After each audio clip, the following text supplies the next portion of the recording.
guys, I'm back. Now I figure I'm going to just change her since I just talked your ear off in the previous video. I don't know, I hope I get comments. I'd love to hear other collectors' thoughts and opinions because I know they'll be probably wide and varying, but I think that it's something that's good to chat about because I know it's done a lot. There's a lot of alterations made in artists' work, and I think most of the time it's for the really good reasons because they usually need it, and a lot of it tends to be like repairs, and you know, we've learned that some collectors handle their dolls a lot, and so there's a lot more wear and tear on some dolls versus others, and along with like the bathing, things like that, I think it's wearing out dolls a lot more than it used to before we had full body silicones when people like to bathe them a lot. So I think it's just more and more common that we see the longer, you know, silicones have been in existence, we're going to find that there's a lot more repairs needed to the older dolls, and it's going to just be seen a lot more, I think. That's my thought on it, I guess. So I'm just curious of thoughts and opinions on, like, it's more about like, what are your thoughts on like a new doll being altered? I think that it does happen from time to time. And I really think that the biggest one that I see really truly is like, you know, rerooting of the doll's head of hair. That's probably the most common that I see on newer dolls. But I don't know. Like I said, I think that artists have particular strengths in doing certain things, and not all artists can do everything. You know, probably to a collector's wants and needs sometimes. I have not always liked how dolls I've loved their hair, how they've been rooted, because I am really picky in particular. But to me, sending a doll out to be rooted or repaired or whatever, it's a lot of work. It's a lot of work to me to take the time to invest in a doll, then have to send it off and have it be repaired or redone, or, you know, it's almost, for me, it's almost like too much effort in a doll. I know that sounds terrible. I guess if I really, really love the doll, it wouldn't be too much effort, obviously. But for the most part, I generally don't hold on to them if I don't 100% like them. And if there's too much work to go into them, I won't bother. So that's why I've moved on a lot of dolls that were great dolls, and a lot of other collectors were like, I don't know why you wouldn't keep this doll, it's amazing, you know? But for me, I like it to be simple.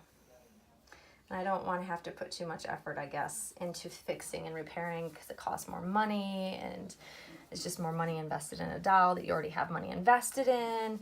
I don't know. I think that's just my thoughts and opinions on it. But then I do see like die-hard collectors for certain particular dolls that are like dream babies of theirs, and they want them so bad, and usually it's on the secondary market how many mommies later, and they get it for a great price, but they do need to have repairs made to the doll to bring it up to par. I think that's a different story.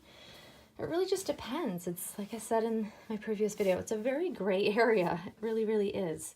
That's why I'm curious on people's thoughts on it, because I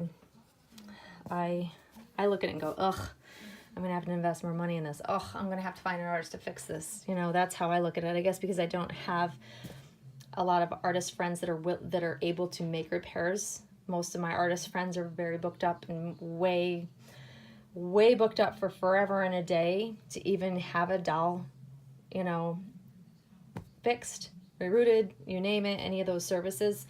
You know, that's more of what it's about for me. So I tend to try to just, you know, keep it simple, but that's the only way I think. I think that other collectors obviously may find it to be very challenging and fun to actually get a doll and have them fixed up and have them, you know, repaired, rerooted, and brings them back to life. And I love seeing, because I do see all the time, like, there's a lot of makeovers shown on Doll Fan Forum, or there used to be, and I used to love to see the transformation of someone taking the time of a pretty beat up doll and bringing them back to life, and they look absolutely amazing. There's something to be said for that, and it's, you know, wonderful.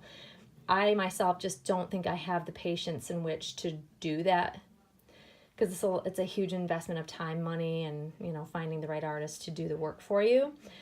But Yeah, I am curious though. I love to hear people's ideas and thoughts because I think a very definite way, and I think that has to do with me being very OCD about everything, including my dolls.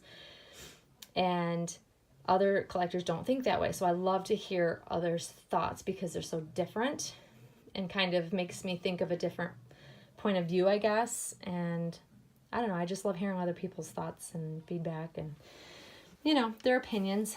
I like to share. But here she is, little Monroe. This is what she's wearing today.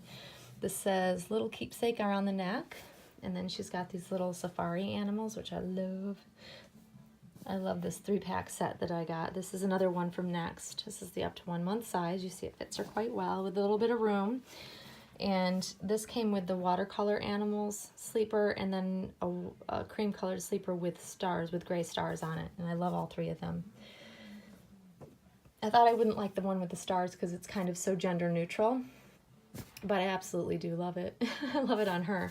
She can pull off the gender neutral stuff. It just looks really nice with her skin tone, like, because these cream colors look really great with her skin tone, I think. She's a pretty baby. Hi, precious girl. I just love her. I can't believe I just spent the whole almost 15 minutes of talking with you with just kind of with her in a diaper, but I love just her in a diaper. I think she's just the cutest little thing. I love her. I love how this 1 month size fits her. So cute. We're gonna have some cuddle time. And the weather is actually not too awful. It's kind of gray and dreary, but it's not raining. It poured all day yesterday, so it was really gross out.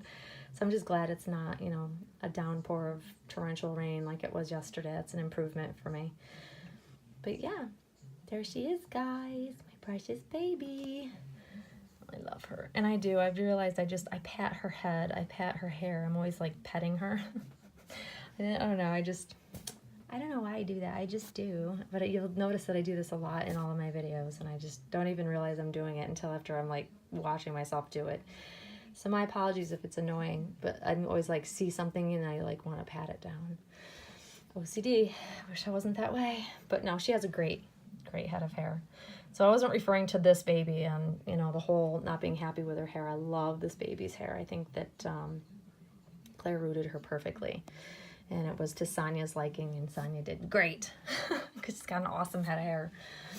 But there you go, guys. I hope you all have a great rest of your Sunday, and we will see you all very soon.